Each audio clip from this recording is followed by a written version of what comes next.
Welcome to the Sweet Science Fighting Podcast. We have Bill Smart returning again for your third episode now. And third episode probably in 6 months or something, which is pretty sweet. But welcome to have you back. That. Oh, cheers, James. Thanks for having me. Thanks for continuing to have me. Yeah.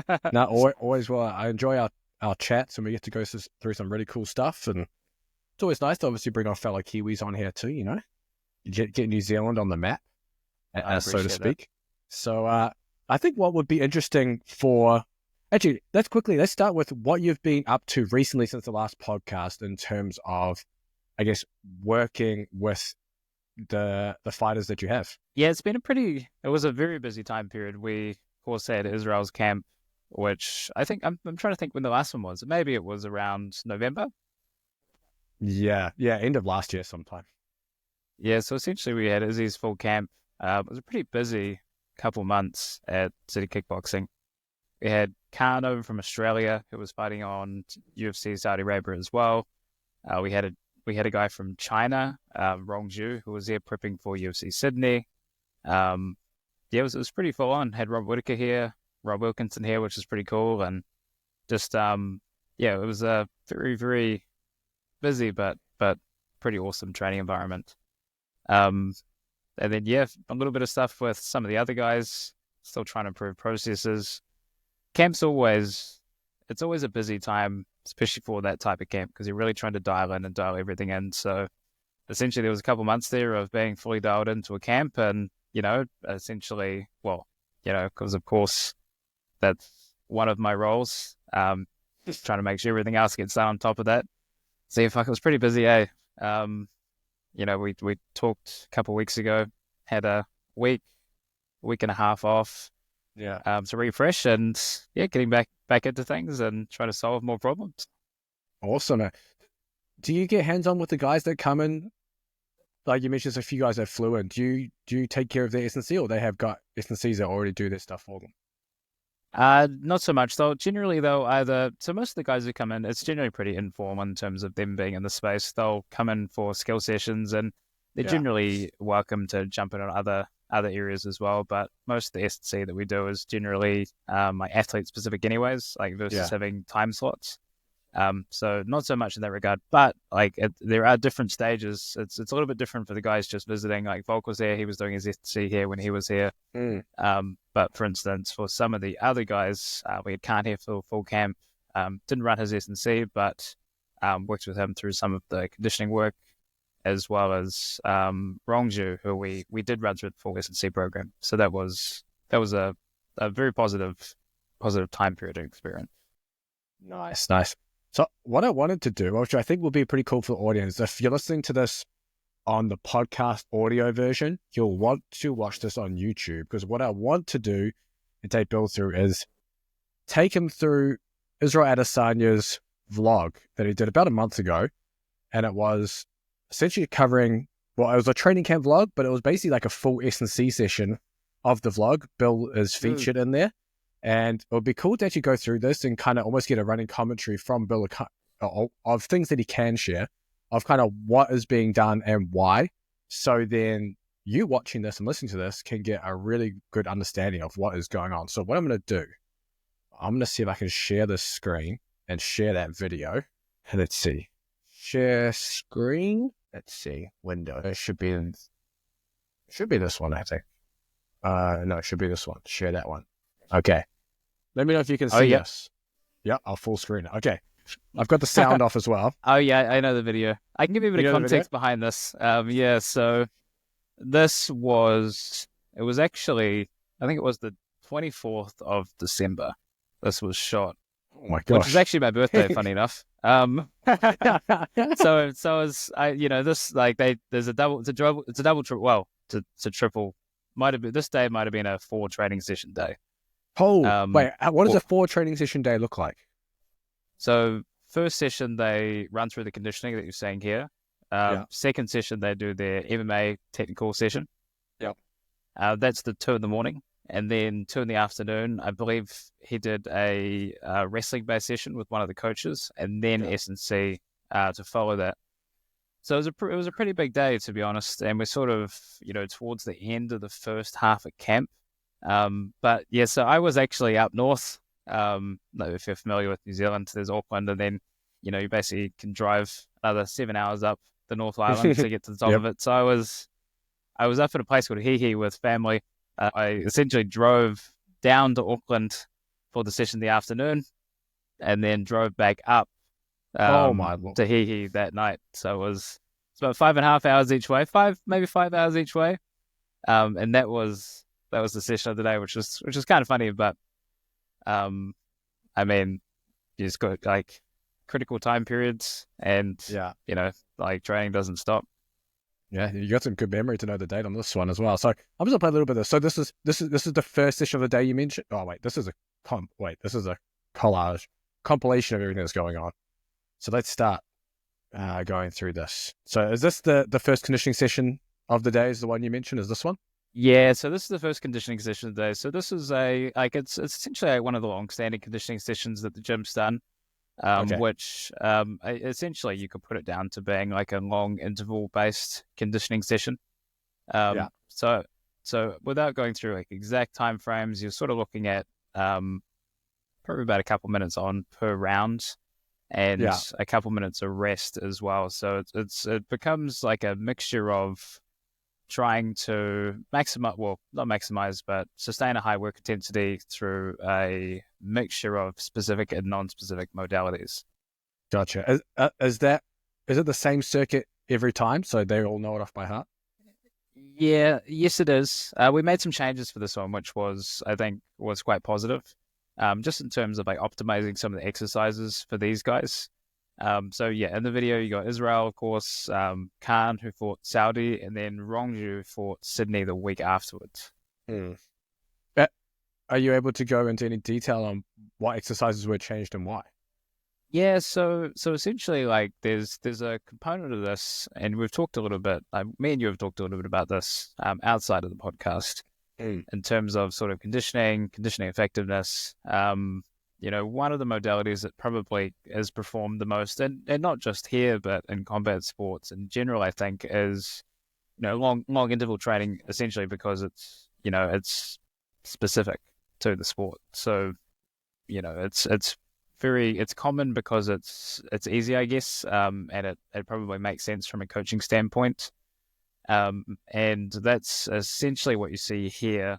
I think when you think about what separates MMA from other combat sports, probably one of the bigger ones is the peripheral loading, or like the muscular based loading, and sort of how that interchanges as a fight sort of goes on. So some of the exercises were changed a little bit just to emphasize some of that. And the way that I think about it is from like a system perspective. We've obviously got the respiratory system, cardiovascular, muscle. I was pretty happy with where things were at from a cardiac system perspective, and in the sense that I wanted to then shift some more of the focus onto the peripheral side of things. So that's where a couple of the exercises, like for instance, maybe some of the jumps, like battle ropes in there, were shifted in a way that would just increase that demand a little bit. Nice, yeah. So it's almost like a little more resistance in there to make it Exactly. more muscular, right? Okay. Yeah, 100%. And I think that there's always a sliding scale between those systems and components. Where MMA itself probably requires more on the muscular side, it's always a sliding scale for what the athlete needs specifically, and that's just something to be considered. It's very, very hard in like those contexts to be able to maximize that for everyone without like very specific detail. Fair enough. I'm gonna skip forward here as well because this is the technical. This is the morning technical session, I'm assuming. Yes, correct. Okay. Perfect. And then we're gonna go through. Let me just move this out of the way. Where are we up to next? We've got PlayStation games. Nice. Optimal recovery. I had a rugby athlete, and he's one of those guys that just like all he wanted to do was train. Like he would just, if he's not training, he wants to go train. He would go do extras. And I eventually was like, bro, just go buy a PlayStation or something and just sit at home and play games. Bro, I got him addicted to video games. Oh, he has like a full setup now. Now we just like play. I love it. Well, I guess it's better than him going out and just trying to go running and then do all this and then come to training. I was like, damn, man. Just need an outlet. Yeah, just needs something. I was addicted to video games, so I don't know if that's good or bad now. But hey, as long as he doesn't start missing training, I reckon you're exactly. Right. He was good. Right. So we're into this is your S&C session, right? Your Yes, specific correct. one. Okay. Let's get into it. What have we got? Yeah, so double end bag to start off with. Okay. Nothing that's too specific, but I guess, when looking at sessions and the ability to maximize the session, I don't necessarily see that when you get an athlete to jump on a bike and bike for 5 minutes.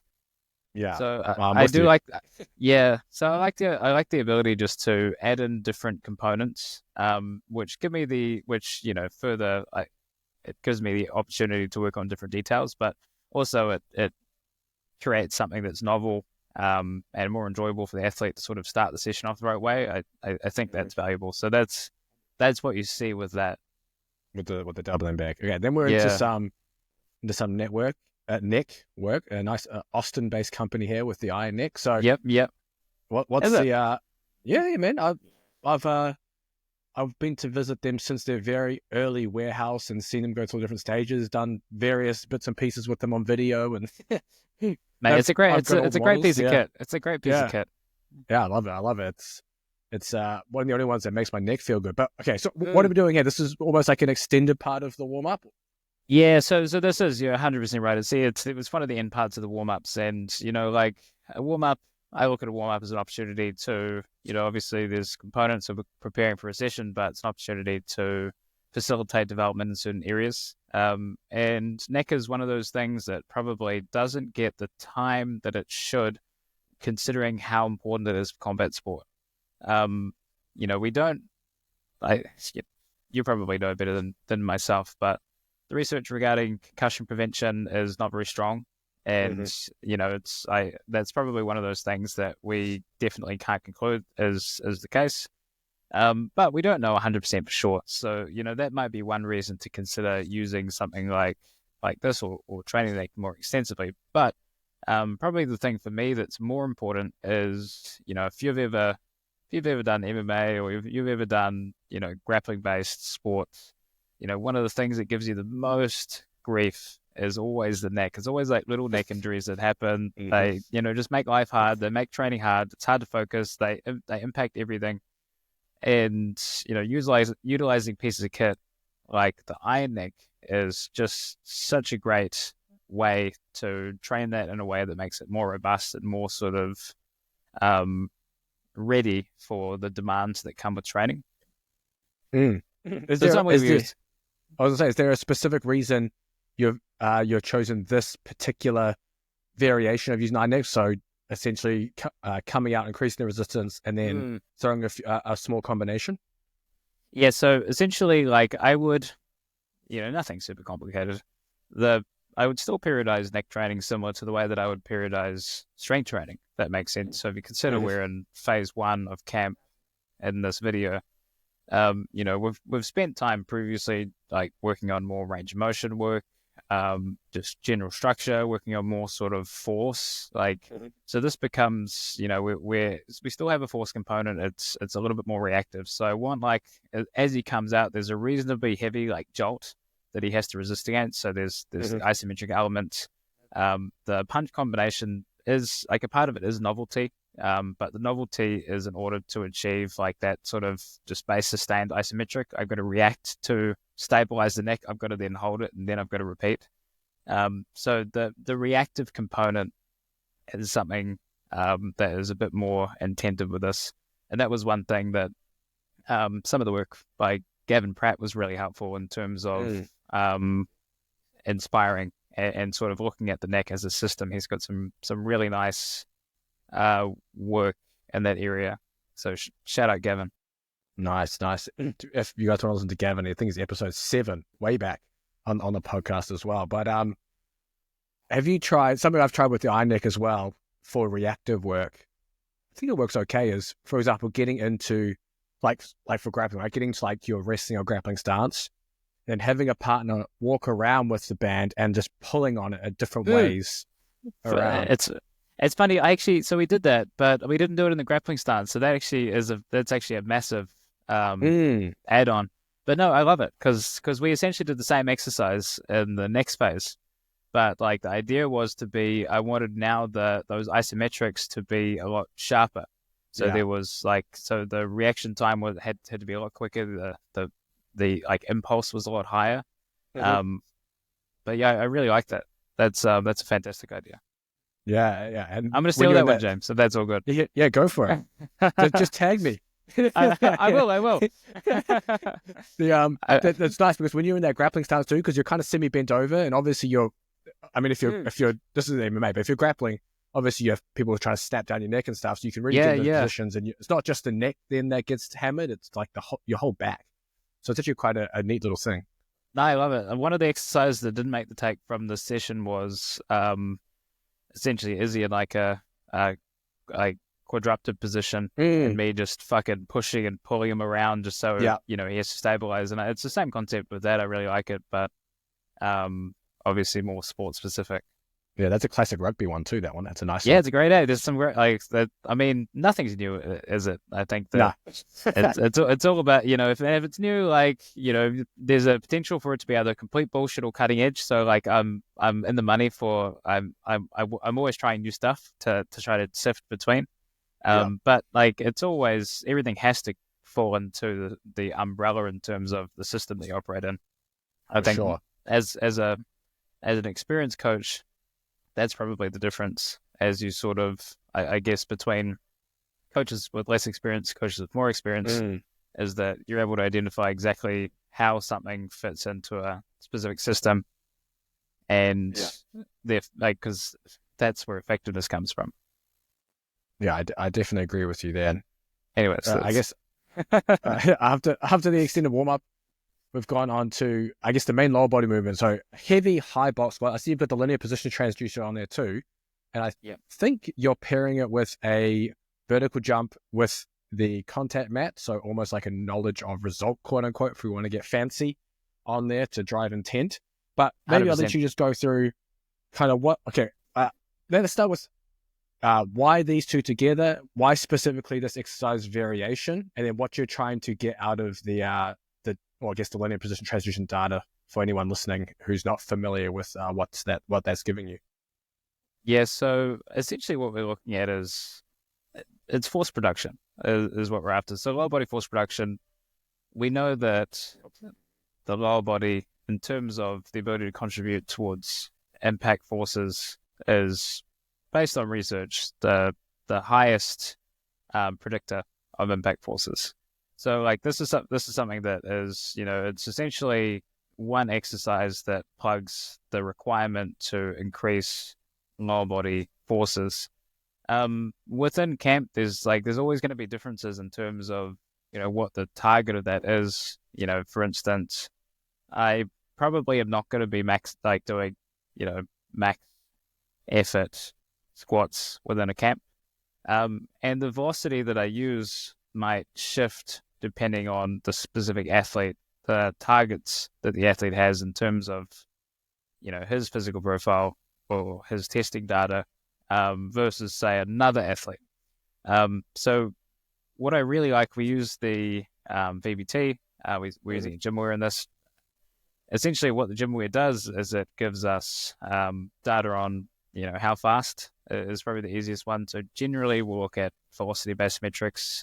We use mean velocity for this, but we can also look at things like power if we want to start looking at the power produced at different loadings as well.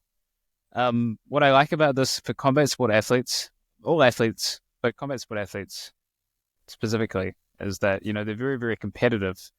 And, what you notice when you leave a combat athlete alone is, you're alone with a gym program, they're always going to try to chase more weight because they always want to be and feel better. What I like about adding the VBT is it provides an opportunity to get better in a different way. So instead of necessarily feeling like you need to progress by using more weight, you can progress by being faster. So that's something that I really like, that sort of paradigm shift into the way that we think about things. There are specific velocity zones that are going to be more appropriate, say, in a camp, as we sort of touched on before. So essentially, generally we'll have like a velocity threshold that we'll try to meet within a session, and then that becomes more of the target than the load. And then the loading is simply to match that target. Gotcha. What kind of loss? So you're looking at a velocity loss threshold, or just a Not so minimum much velocity to hit? velocity. Yeah, I do look at velocity loss, but in this, I'm generally not. It's sort of more about, well, I guess it is. It's more about like, can we maintain this, set Gotcha. range, which for this session, it might have been something between, say, 0.65 and 0.75 in terms of a squat. But then there's the other benefit to it, branching off what we talked about before, was I want to get the most out of an athlete in a given training session. So it's very, very important that we get as much as we can out of somebody. And feedback for most athletes drives intent, and intent will drive better adaptation. Perfect. Same with the jump. Yep. What I find with MMA athletes especially is because the training volume is so high, the ability to sort of tap into their neuromuscular system at the high end becomes compromised. So what I can imagine this is the fourth session of the day, right? 100%, 100%. So it's not definitely not ideal as well. Like to be honest, but also like the context is like, you have to understand that this is the least important session of the day as well. Yeah. So like that's the balance that you sort of need to operate in. But not every, yeah. But what I find is, when we use that sort of contrast approach, you find that MMA athletes probably gain more doing something maximal first and then jumping than typical athletes would, because their ability to sort of touch that higher end in terms of motor units is not as well ingrained as it is in other sports. Gotcha, that makes sense. And is the reduced range of motion on the high box, is that a variation within the cycle? Because I guess for the people listening, like often coaches will reduce range of motion, especially as you're going through a fight period. One, because I guess it helps reduce overall work and load, so it can be easier on the body, but you can still load it heavy, you can get a lot out of it.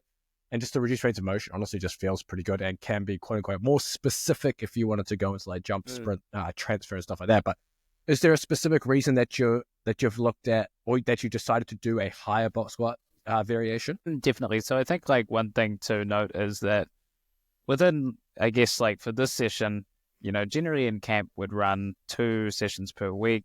Obviously 4 weeks for the first half of camp.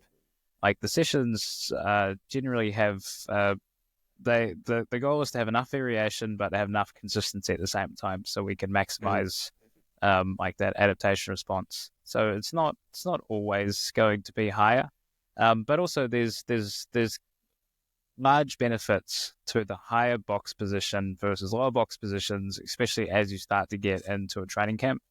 One, we can get more force with velocity, which is going to be more sport specific in terms of what we're trying to get.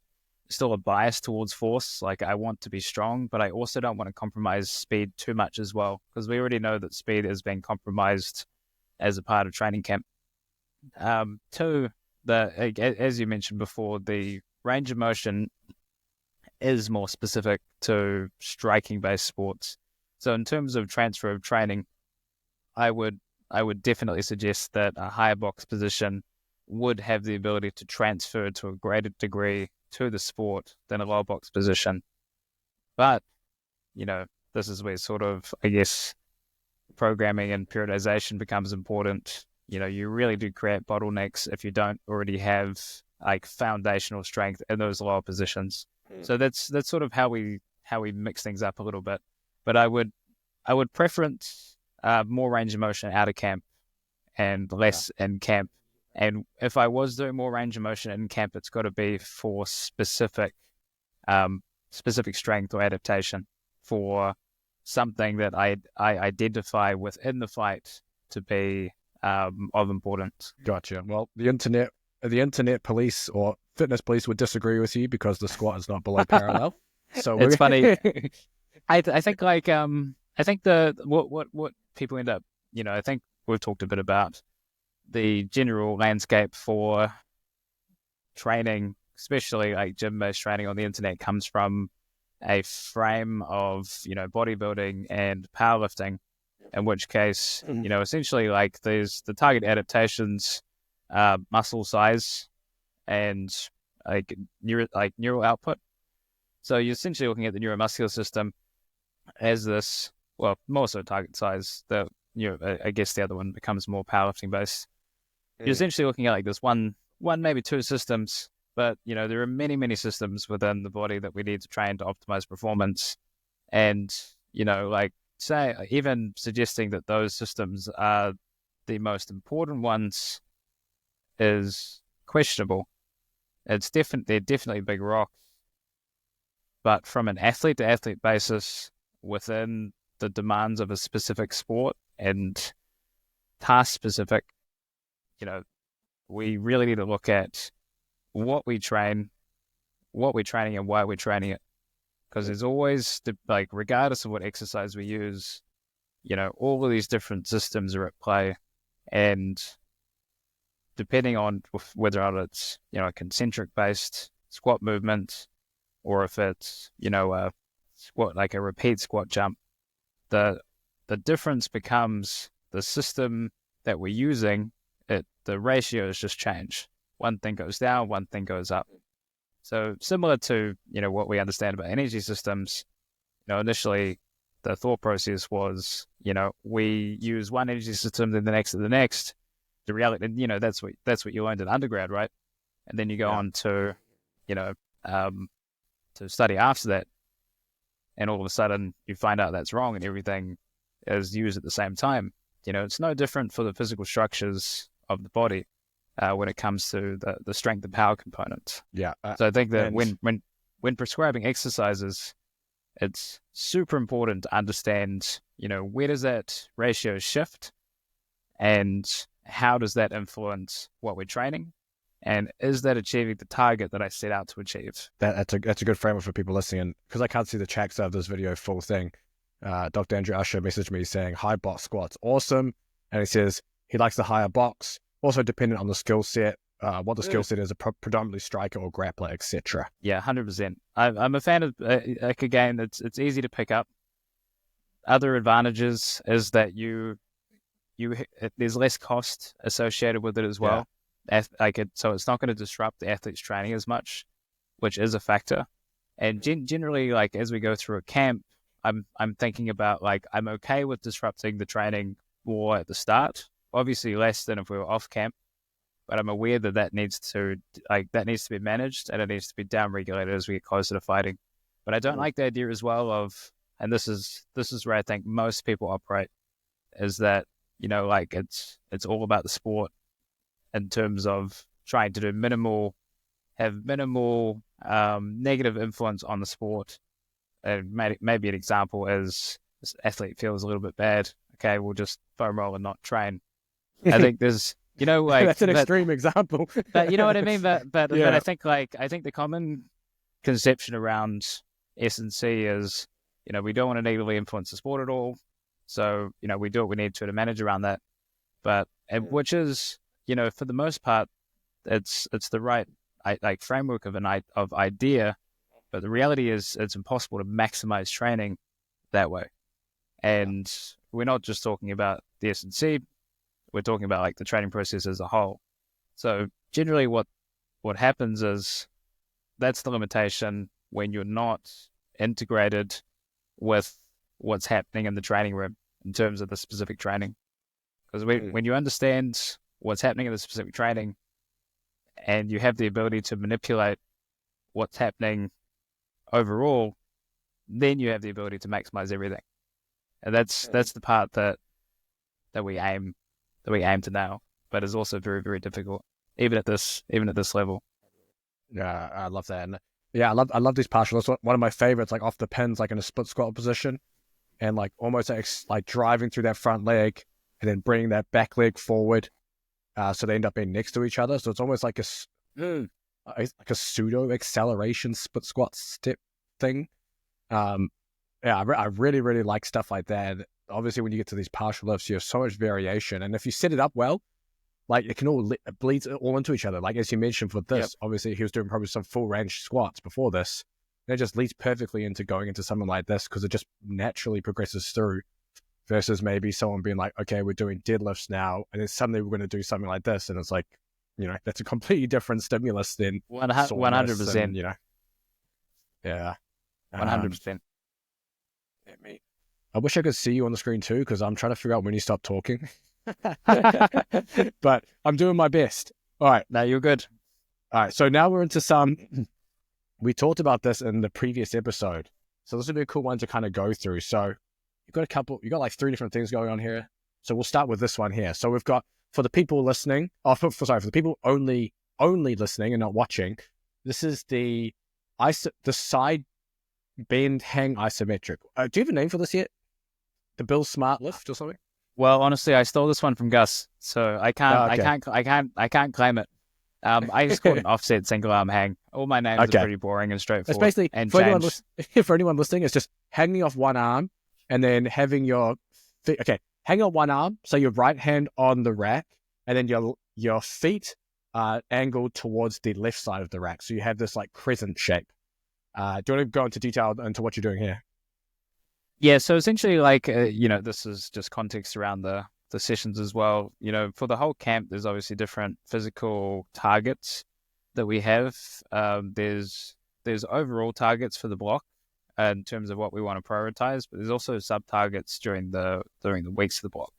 So, for instance, what we see here, I think this was 3 odd weeks out. This week we had a bit more emphasis on the long duration isometrics, more so than the weeks before. So essentially, like the way I periodize them is I'll push them for a period of time, I'll maintain them, and then I'll sort of redose them. But they're always in. So essentially, like what I like about this one is you get the lengthening through the lat and through the trunk as well. In terms of areas for importance for combat sport, I think that's quite a large one. We talked a little bit about the fascicle length stuff on the last podcast. Essentially, this is that concept applied. And when it comes to striking, I think that lat complex is very valuable. I think that it is the case with the lateral trunk, but I think for me there's more of like a movement-based optimization that we can get from that, if that makes sense. Of course we've talked about force, power, speed, and whatnot, but like movement quality is always a really important value that we're trying to change. Like I want people to move well and be athletic, and that's where I don't necessarily think that just traditional based training is enough to do that. Yep. So this is one of the sub goals within the exercise. Nice. Okay. And then we're into like a half. This Anchor, this is an Austin-based company too, by the way. Yeah, it is. They're bloody great, honestly. They're bloody great. I got one like for this camp specifically because I wanted to be doing more work like this, and more rotational stuff because there's like cables are awesome, but I don't love like general gym cables. But I really like the Kaiser, right? Kaiser is one of my favorite pieces of equipment. I would have Kaiser everything if I had a bunch of money to spend on a gym. But honestly, this is maybe the close, like in terms of something that's it's expensive for what it is, but it's quite inexpensive when you compare it to something like Kaiser. The resistance is probably the most Kaiser-like that I've had. For people listening, I guess it means is because the cables typically have slack, and where these ones don't. Yeah, so it's similar to a band in the sense that when the further out you get it, the more resistance there is. Could ask, when you see the band, it is like it's different in a way that I feel like you can optimize the contraction time, like while being athletic, like while still applying force and like getting that RFD and power stimulus as well. Anyways, big fan. Really big fan. So is this variation? Did you complex these? Oh, sorry. These are. Was it just I one did. set of that? Oh, these are complex.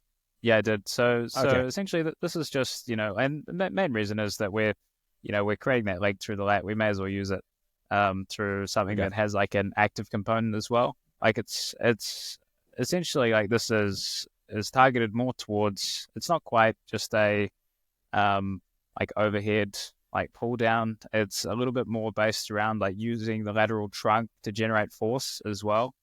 So there's a component of lengthening on the first exercise, but then having some force generation on the second. But Mm. I don't necessarily feel like those need to be paired like that. That's kind of just how things Yeah. work for the session. So for anyone listening, only it's like a half kneeling, single arm row pull down crunch Yes, but combination. that's another Gus inspired exercise just regarding like have you read any of his like spinal engine work or just any of the spinal engine I don't based? think I have. You have to send me some after this. Yeah, so essentially it's like the concept that, like you don't necessarily, well, and I'll butcher this. Like I'm not crazy familiar with how it operates, but you can sit down and not use your limbs, and you have the ability to locomote, right? So you can move forward based on the primary driver being your trunk. So when you look at Gus has some pretty cool work in terms of how this can apply to like a sprinting context within like a 100 Mm-hmm. meter sprint, and how some athletes have like utilized like more flexion within their stride to like generate more speed, which is quite interesting from like a fight context. You look at Mike Tyson in terms of his movements, and he's a great example of like a spinal engine guy. So in Mm. terms of like the ability or the transfer of the concept of this lateral trunk to contribute to striking forces, I think that it's definitely something that makes sense, but I'm still developing that idea. I think that makes Mm. sense regardless of your striking style. I don't think you need to move and punch like Mike Tyson, but it does highlight the ability to generate force in a way that's perhaps slightly different. Good questions on that. How how much is that similar to just the idea of say like upper lower dissociation? Like if we're talking say Bosch concepts in terms of the kind of the ability to separate what's happening with the upper body with the lower body, and two, how far can we go too far with the spinal engine? Because obviously there are some cult-like followings that have taken spinal engine to the nth degree, where Fuck, that's like it's the be-all end-all. honestly, you might need to explain the Bosch concept to me. I'm not Okay, 100% it's, familiar. I it's basically uh, from a robust running context, because I guess that's where it's mostly applied. Yeah. It's essentially being able to maintain or build speed while doing something else with the upper body. So, and rugby is a really easy example because if I have the ball in two hands and I'm running at the line, I need to be able to make a pass or kick or have the option step to do something, but while maintaining my speed. Because if I slow down, then I have essentially I'm easier to tackle. So if you break the line, you're 1-on-1 with the fullback. Are you able to move the ball, fend with the other hand, maintain your speed, swerve? And there are different ways you can train it around. For example, you'll see people do sprint drills or sprinting with, say, sticks on the back and they're rotating different ways. I don't know if you've seen videos like that, or holding plates and like pushing plates out different sides while they're sprinting.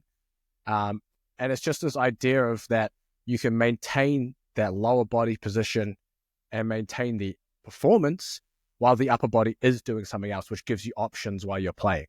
And I guess within combat sports, you've got the idea of the whipping action of striking, where the hips moving and then the upper body's kind of follow. You have that, like when you see like a rigid kind of lifter that comes in to start striking, and yeah everything kind of moves at once versus having that sling.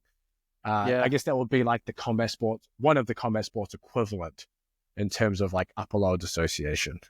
yeah. That's awesome. I like that. I need to look into that with more detail because what you're discussing is hugely, I think, relevant for combat sports. And based on my observations, I think athletes that dissociate better are the better athletes. Yeah, like I within actually did an combat sports. Instagram reel on that, I think last week, literally saying exactly that. But that's exactly my observation. So I think for Yeah. me, like that, and this is great because I think about this quite a lot. I think that like there's a structural benefit to being able to connect well, across the body and upper body to lower body. I think that's really valuable. But also like doing that at the expense of the natural movement and what you're talking about in terms of the dissociation, then that would be a negative adaptation.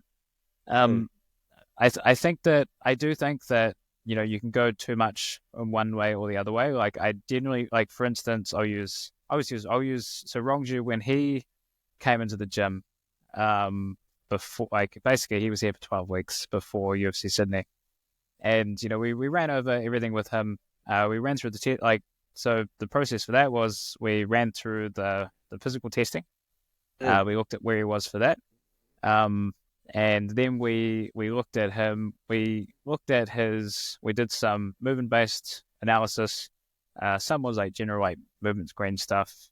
One was observation of him shadowboxing. The one was observation of him sparring. So then like using this information and bringing things together. He was a guy who was he was reasonably coordinated, but his ability to like connect upper and lower body was what I consider to be too disassociated. In the sense that like he wasn't able to connect from the ground up very well. Gotcha. And it was very evident with like his striking. Would you say then he was like an upper body puncher? Is that what you're kind of? 100%. So 100%. Okay. So when we tested him, basically his lower body numbers were more of weren't amazing. Yeah. But and so I was Mike was there, who's one of the coaches at City Kickboxing. And he said to me like he punches hard. And like what are the numbers then? And we did the jump testing. I'm like, well, it's not from lower body power. Anyways, okay, you carry on. You carry on. Anyways, so we went through like, and it's basically like the testing's comprehensive because it's like I'm essentially just trying to deduce how people operate. And when we so far we went through RSI, we went through isometric mid-thigh pull, so like maximal lower body strength, and like wasn't quite working out. And then we did we do a rotational power test on the Kaiser. And he smashed it. Interesting. I think one of the I think it was the highest score that we had relative to body weight out of anyone. And I was like, there it is, Mike. So that sort of highlighted like, man, like the guy's got like he had really great puzzle pieces, but they weren't put together. So when we talk about S&C effectiveness, a big part of his S&C was just trying to glue the pieces together a little bit better. But that's more technical, right? Like how much of that can you really influence? No, so 100%. But I think that like what you find is that from a technical standpoint, you'll find like experienced fighters who aren't the most coordinated, but they won't necessarily have the ability to change it within a fight context, right? So like essentially like what's happening is like the hardware that they have is outdated, and it's limiting their ability to produce movements in a certain way. So this is where having the ability to be in the gym with the coaches and the athletes becomes so important. So Mike and I worked together to structure his training in a way where we could try to change some of this. So for me, it was we worked on some structural work in terms of his body to try to develop that hardware. Within the technical room, Mike spent more time from like bringing things back a little bit and working on like general movement principles, like movement padding, stripping things back a little bit so we could start to rewire. And essentially, like once you start to bring that process together, and then you start to intensify it, then it becomes transferred to your more intense training, sparrings, pad work, whatever it is. Then you have the ability, or you have the recipe to start to then bring things together in a way that does create change.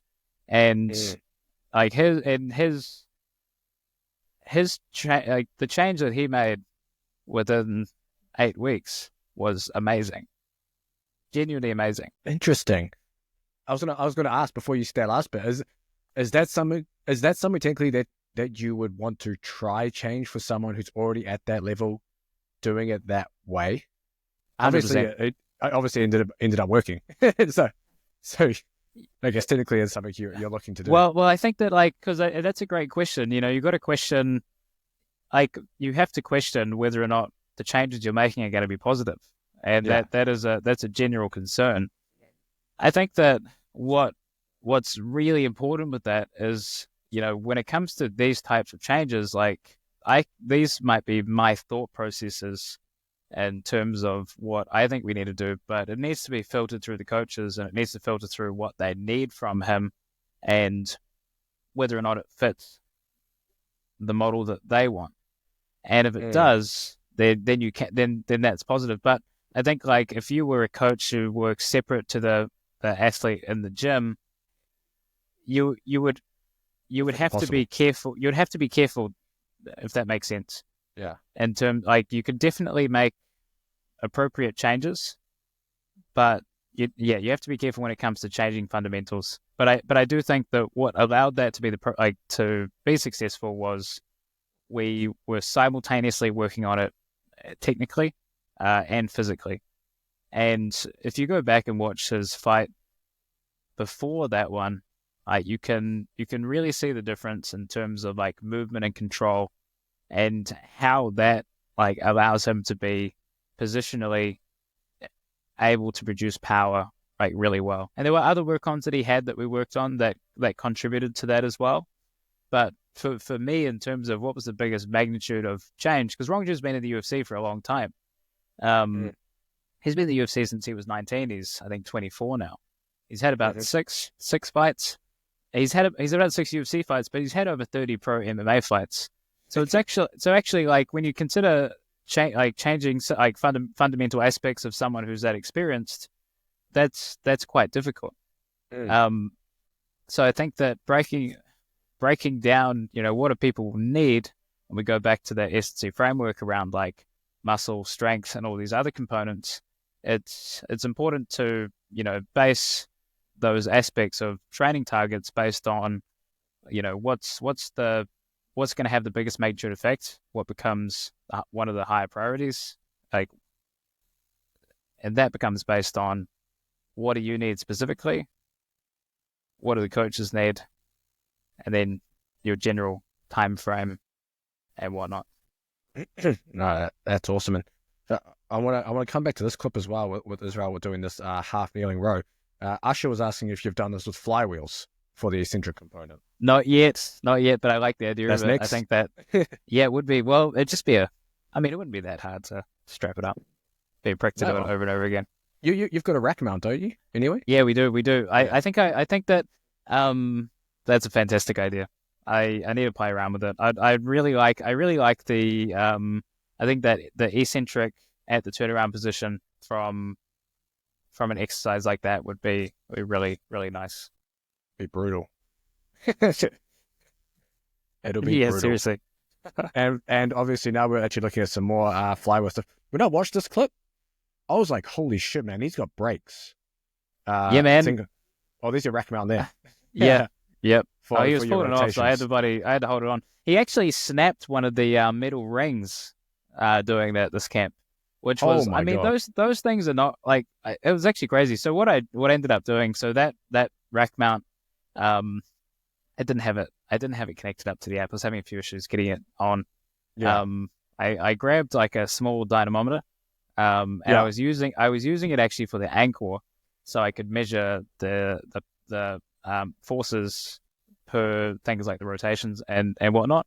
So that became, all of a sudden my ankle became my budget Kaiser.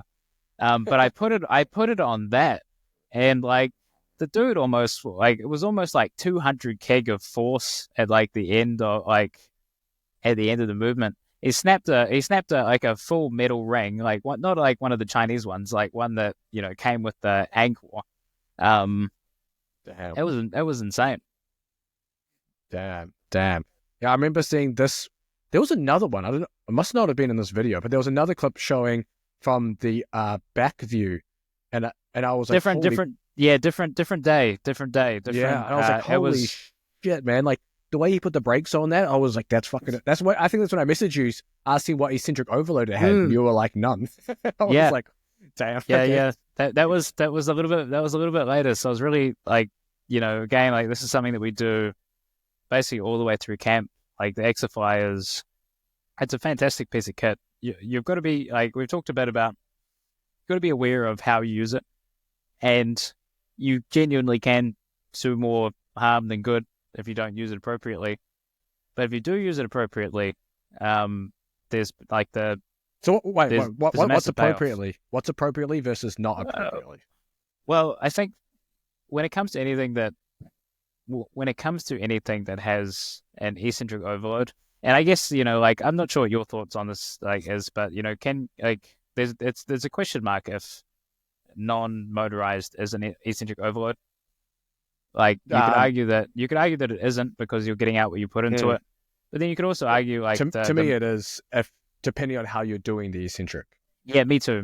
I think you could argue that if you take like the full range and you apply it to this shorter range of motion, there's going to be an overload in a specific range of motion or area. But essentially, like it's training that makes it'll suppress the hell out of you. Like you could reduce someone, you could reduce someone from a performance perspective by like 10-20% in 1 to 2 weeks if you apply too much volume at the wrong times. So it's just something to be aware of. What I really like about it is, like the just braking ability, or training the brakes is how we coin it to athletes. Is genuinely, I think, such an important physical quality.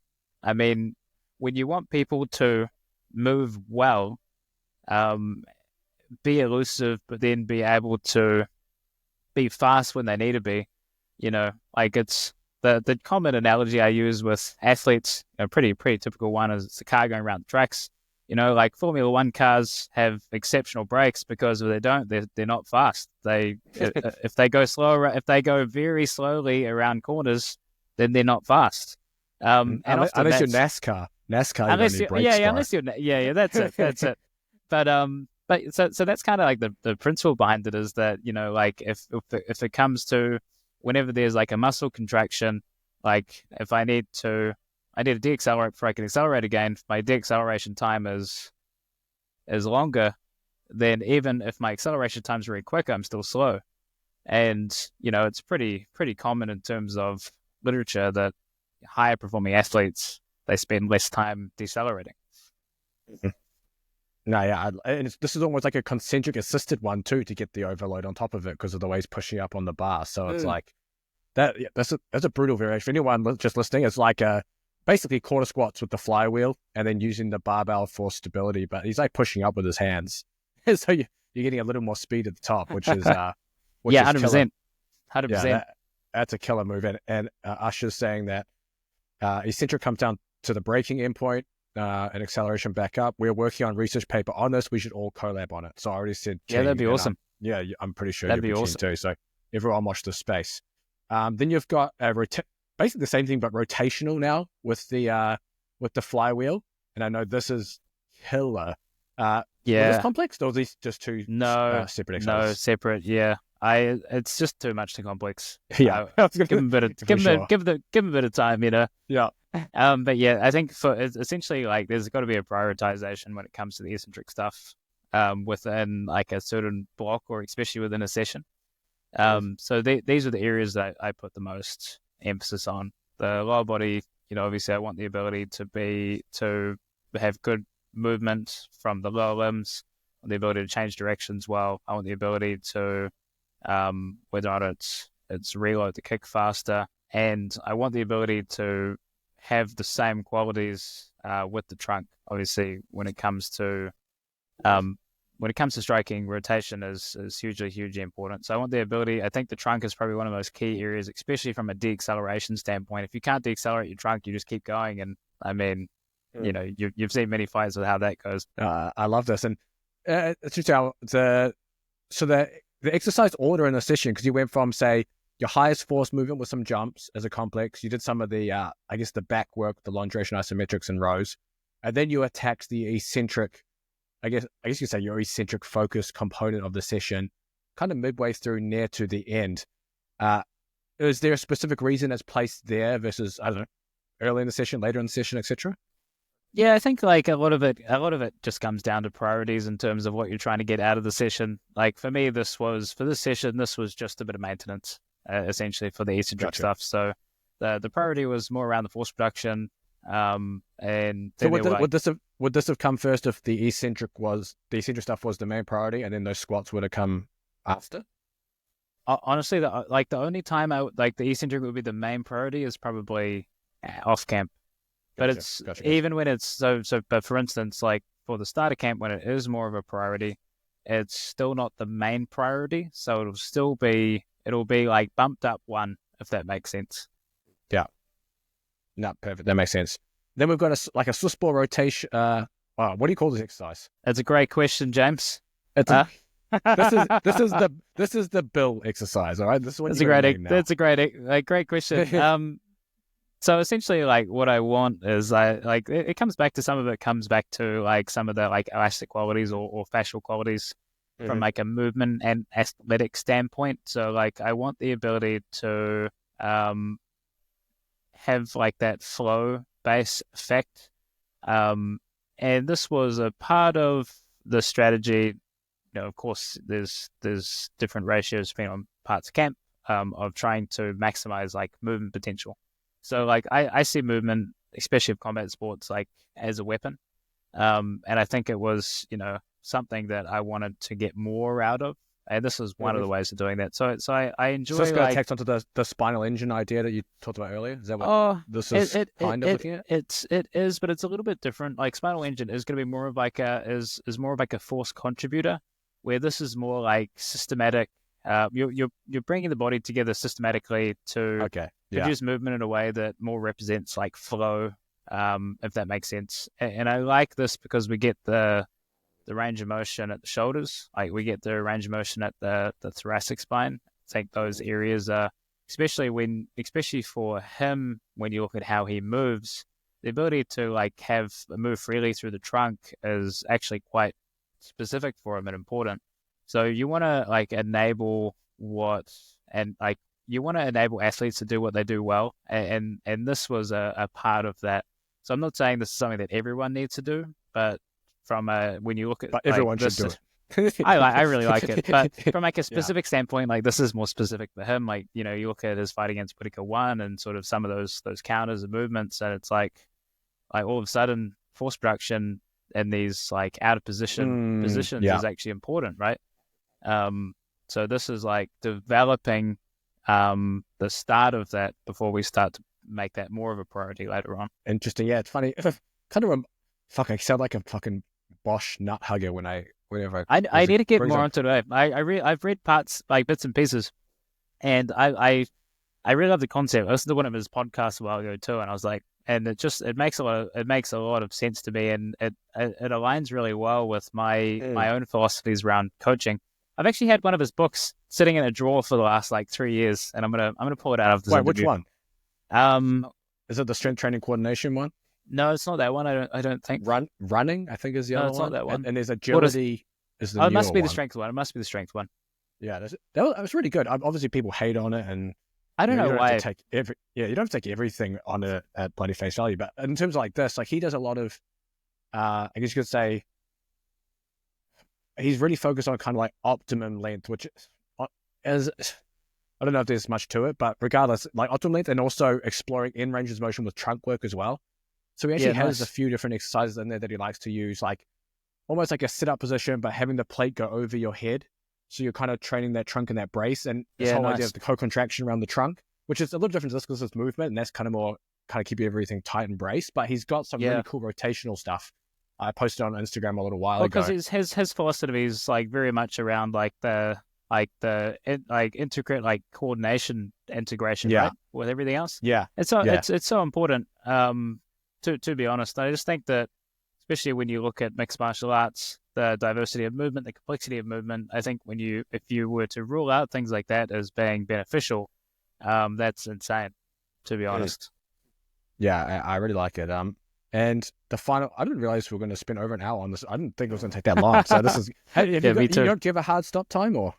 I'm pretty good for. I've got my battery's actually running low on my laptop, so I probably got a good 15 minutes, I reckon. Okay, cool. Hopefully. Last exercise here anyway, but it's another long duration isometric. I will say, okay, before we go to this, before your battery runs out, the thing I wanted to go into this, I think long duration isometric, we kind of talked about already in terms of what's going on. Let me stop sharing this so I can actually see why I talked to you about this. What would the second session of this training week look like? Because in this session, there was no pressing movements in the session. I could pull it up. Could pull it up. So how much does it change for that second session? I think generally, like, there's just a balance of targets, right? So like there's obviously the qualities I want to push, then there's the qualities that I want to maintain. So generally, the maintenance I might not all get in one session. That's okay. If I'm honest, I'm not massive on pushing movements for combat sport and MMA. Like of course, in terms of it's not my main priority. Pulling movements are significantly more prioritized. But you will find that I think in the second session there was some push. I think there was a press from a rack as the main pushing movement. Just trying to see if I can find the. Does that change at all for wrestling grappling based? Maybe just wrestlers and grapplers. Definitely. Okay. I think it's way more important. I think that, we talked a bit about last time, like when you go through the literature, there's almost no research at all that correlates upper body strength and power to combat sport performance. Yeah. But there's a lot that that display lower body. There's unless you look at the one jiu-jitsu paper from like 10 plus years ago that has their fighters benching more than they squat. that one. But that's the Brazilian paper, right? Yeah, that's an old one. I think that's the only one with strength standards. but what I'll say is, it's still like the research is quite limited, but what's 100%. Almost always the case when it comes to these, and it just gets categorized as upper body, is they almost always bench press, or it's always a press movement. Yeah. There's very little from like a pulling standpoint. I could tell you based on experience that high level boxers will pull like a lot more than they press. Like in the sense that that to me has become more of a highlighter that pull strength is quite valuable, and that would make sense because of the contributor of the latent rotation. So I really like pull strength. I manage like upper body push strength. It's important, but it's less important at different times, and I don't necessarily think that it creates the best punches, but I think dosed correctly it can help it. But for instance, a lot of the best in terms of people who punch hard, knock people out, and look very good when they're striking, a lot of them don't bench at all. So it's like, do we need to be doing it all the time?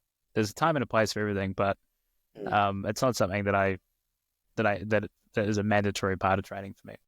Yeah, there's that one paper by Laturco and his colleagues, I think, where they correlated rear hand punch speed, I think it was, with bench press 1RM. I think it was those two, and they found that there was like 0.82 correlation. I think it was something like that. It was a relatively high correlation with people who bench more in that cohort who were able to throw faster punches. But that's the only paper I've seen on there. And you don't know, like, you can't just kind of take that one paper and be like, all right, everyone, we're going on a bench cycle and we're going to go start knocking people out. But again, like, it's still tried and true. Like, it's still tried and true. So like, I definitely don't want to like come across as that you shouldn't bench press or anything like that.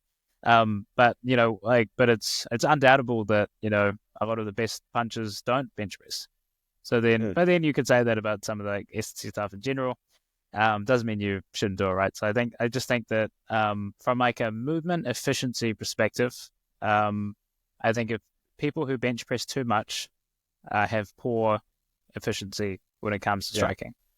So as long as I know that, I can manage how I implement that modality, that method, into training, and just try not to end up compromising stuff that's important.